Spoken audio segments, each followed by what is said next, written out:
Good evening, everyone. Welcome to another video from the Blockheads. And this time I don't really want to call it a review, but more like a discussion. But I guess in a sense it can be a little bit of a review of this Legend of Zelda Lego set. The reason I wanted to do it more as a discussion is simply just because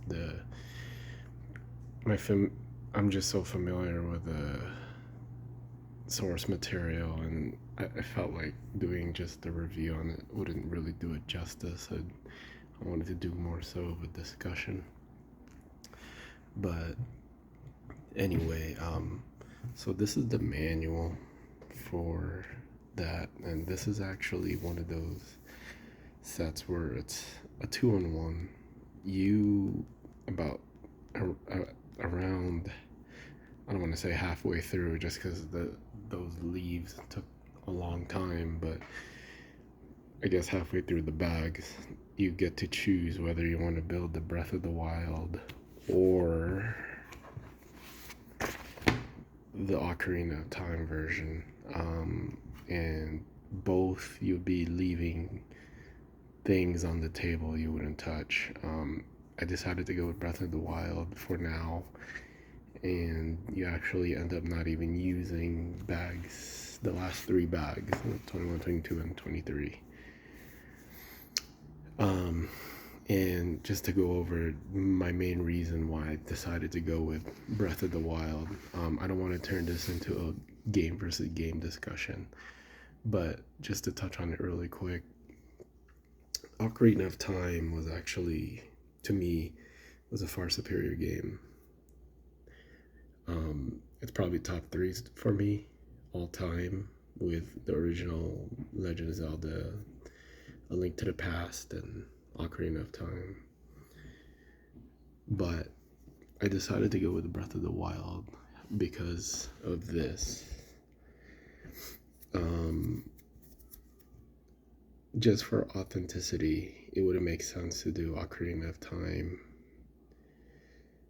simply because of the location of the Master Sword. And I feel like if you do the Ocarina of Time version, then you just give Adult Link the Master Sword and call it a day. And then this entire piece would just be off to the side, and it would be that. And obviously with the Ocarina of Time version, and then Link's house. But pretty much the Master Sword is such a big important part of the lore, and I mean, it's the most iconic sword in the Zelda franchise that it wouldn't make sense not to have the build focused on that. So anyway, let's run through some of the things that I feel like are really, the details on this is just amazing. The colors really pop. It feels like they're nice and glossy. They did a great job with the Master Sword, with the minifigures. There's a Traveler Shield. I laid out the Traveler Sword right there. Here is Zelda. She does come with a Sheikah Slate, which I will show where it is for this build, because they decided to make it like in a hidden compartment. So they added some elements to just not play features, but I guess kind of like pseudo Easter eggs. And yeah, there's Hestu, which cool feature about Hestu is working maracas, which is pretty fun. But yeah, you have Nihilian shrooms, you have the the flower that makes you silent, like silent princess. That's what it was. That's the endurance mushroom. These ones actually, they have bird eggs in there, and from from Breath of the Wild, that ingredients play such a big role in the game too, because of the whole cooking mechanic, which you can see over there. I'll turn this around once I finish talking about the front. There's a little pot where Link shows off that he's a better cook than Gordon Ramsay. I mean, he just throws ingredients in there and mixes it around, and a gourmet meal comes out. One of the coolest things about this is the puppet feature. Great Deku Tree talks, his eyes move, and he does have eyeballs in there, which, let me see if we can get a turn on the flash. There you go. It's pretty, really cool. But yeah, so there's a minifigure, the Traveler Shield. More flowers, this mushroom. It's just, to me, when I was deciding which one to build, and the Breath of the Wild version also seemed more lively, so decided to go with that one. Link's hut is here with some Hylian language, and there's Navi. Navi actually comes with a replacement for that. You can do yellow or red. Yellow for danger, red for locked on. Is it red? Yeah, I'm pretty sure it's red for locked on. There's the ocarina. There's the shield that you start with, that you probably burn repeatedly. Those flaming bats. This little crate over here, there's the Hylian shield. Really nice detail. Hookshot, a bomb, a red potion and green potion. And that thing upside down is actually a compass.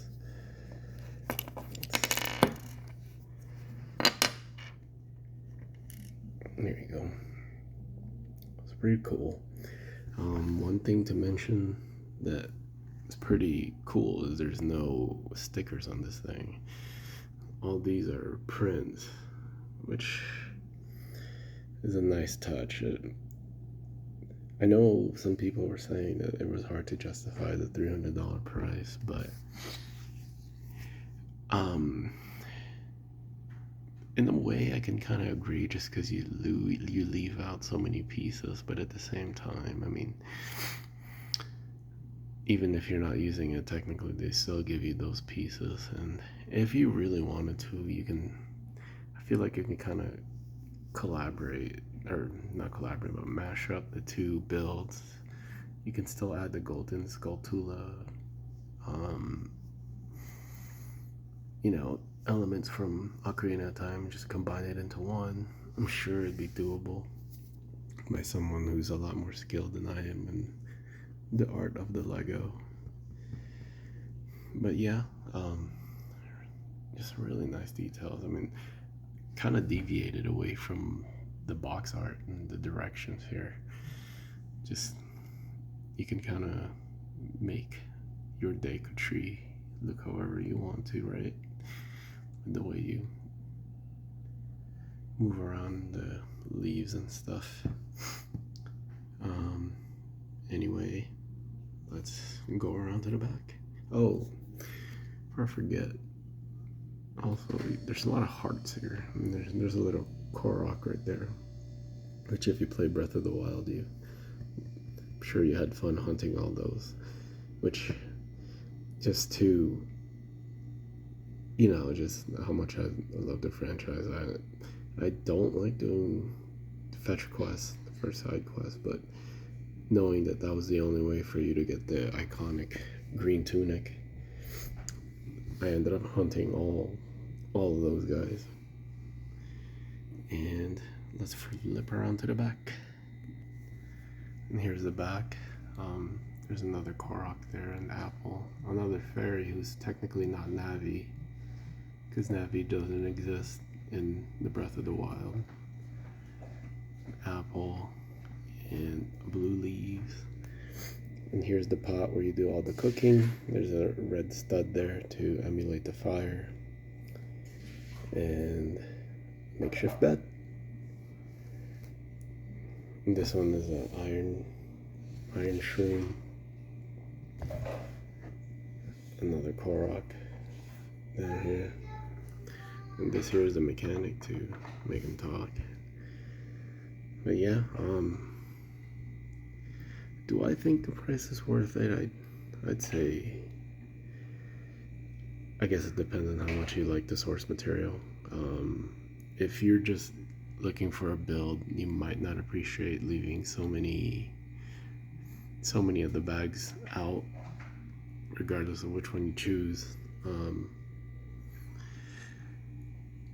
I will probably end up building both of them. Probably not anytime soon, because these things took a lot out of me.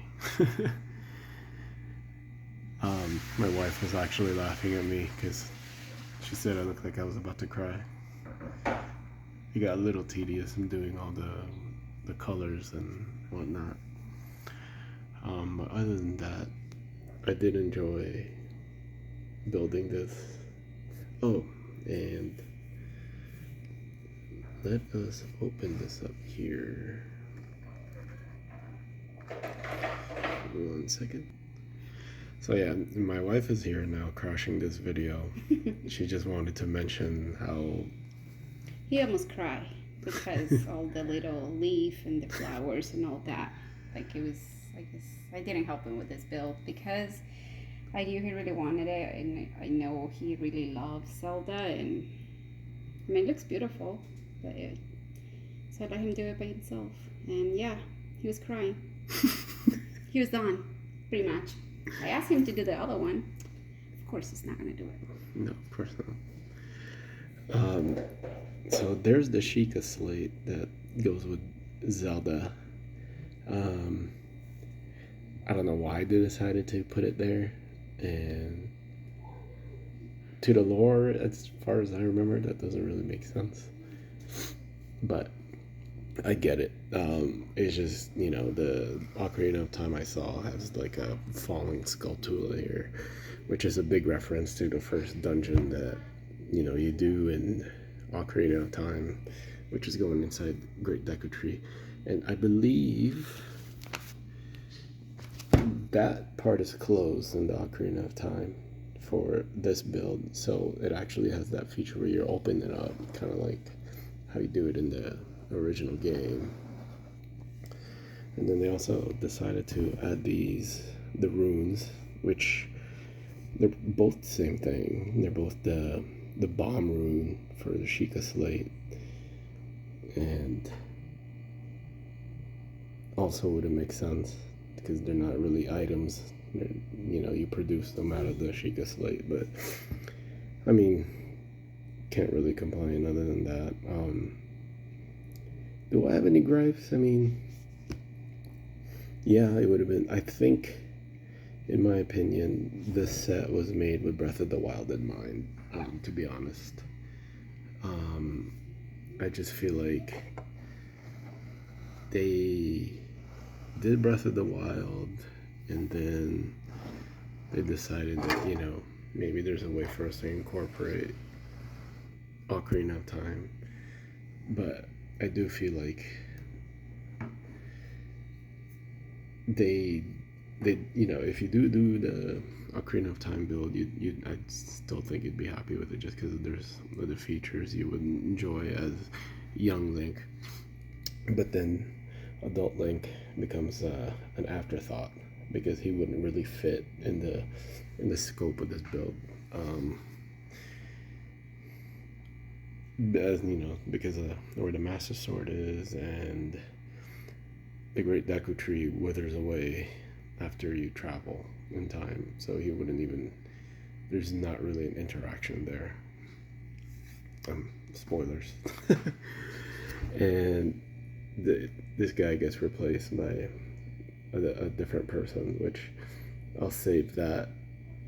Not person, but different character. But I'll save that for whenever I do decide to build the Ocarina of Time one. And Ocarina of Time doesn't have this cool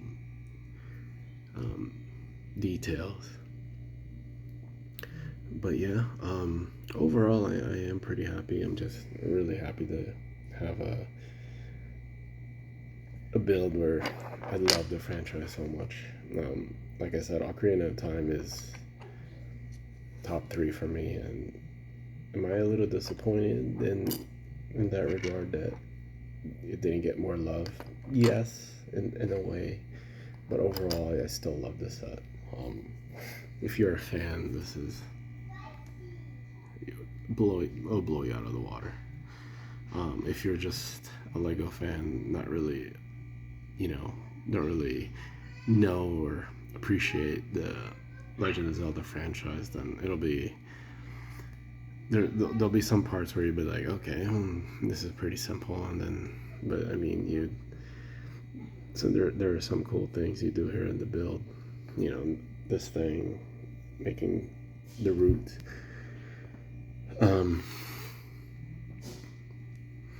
But if you're a fan, then you'll be happy with this. There's no doubt in my mind that you would be happy with it, even if you're not a Lego fan and not really into Legos at all, but you love Zelda. This is just amazing. I mean, if you think about it, like I own the Figma Skyward Sword Link, and I mean it's just an action figure with play features, right? Like accessories for posing, but for you to be able to do pretty much a diorama, on display, this is amazing. I believe there was a Metacom Link 6 scale figure, and I think that was for like, it came out for 200. Yeah, you get a better Link figure, but then it's just by itself. This is one of the things I really appreciate about Lego is you get a whole display. It's not just the characters. You get the environment, the parts about the game in this case, or scenes in the movie, or anything like that, and it just makes it really cool. And yeah, do I recommend this? Absolutely. If you're a Legend of Zelda fan, you might think 300 is a little steep, and it probably is. But if you can somehow find a way to get your hands on this thing, I'd absolutely recommend it. It's yeah. When I finished it, my wife said I looked like I was about to cry, and I mean, yeah, it did make me a little bit emotional. It makes me nerdy, so be it. But I really love the Legend of Zelda franchise, and yeah, so I guess I'm gonna wrap it up for this one. Thank you again for watching. If you enjoyed it, subscribe, like the video, or even if you don't do either one, thank you for watching. If you have any comments about this set in particular, leave it in the comment section below, and I'd love to discuss and hear your thoughts about this or Legend of Zelda in general, or anything Lego in general. Yeah, hope you guys have a great week, and let's keep on building.